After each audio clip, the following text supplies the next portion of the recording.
দর্শক, চাঁদপুর ২৫০ শয্যার জেনারেল হাসপাতাল থেকে এই বিষয়ে আমাদের সবশেষ জানাচ্ছেন সহকর্মী মাসুদ ব্যাপারী।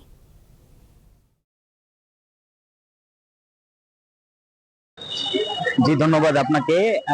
আমি এখন দাঁড়িয়ে আছি চাঁদপুর ২৫০ শয্যা জেনারেল হাসপাতালের প্রাঙ্গণে। আপনারা জানেন যে চাঁদপুর শহরের পুরারিয়া রোড এলাকায় ব্যাপারী বাড়ি চাপতলায় এক ভবনে গ্যাস লিকেজ থেকেই অগ্নিকাণ্ডের ৬ জন অগ্নিদগ্ধ হয়েছে। তো আমি আপনাকে আরেকটি বিষয়ে জানিয়ে রাখি। আজ ভোর রাতে সেহরি খাওয়ার জন্য যখন একই পরিবারের ৬ জন তারা রান্না বান্নার কাজে গিয়েছিল, তো সেই সময় কিন্তু এই গ্যাস লিকেজ থেকেই বিকট আওয়াজ হয়। আওয়াজের কারণেই পুরা রুমেই কিন্তু আগুন ধরে যায়। সেই এলাকাবাসী আশপাশ থেকে ছুটে এসে তাদেরকে দ্রুত চাঁদপুর জেনারেল হাসপাতালে নিয়ে আসে।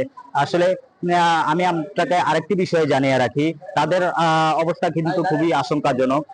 প্রাথমিক ডাক্তারদের সাথে আমরা কথা বলেছি, ওনারা আমাদেরকে জানিয়েছেন যে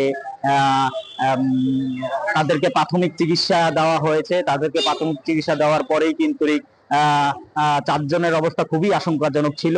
সেই ৪ জনকে কিন্তু ইমার্জেন্সি ঢাকা বার্ন ইউনিটে প্রেরণ করা হয়েছে।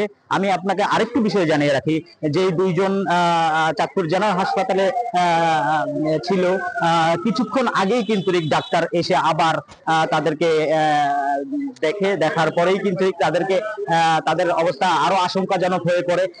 সেই সুবাদেই কিন্তু তাদেরকে ইমার্জেন্সি ভাবেই কিন্তু ঢাকা প্রেরণ করে।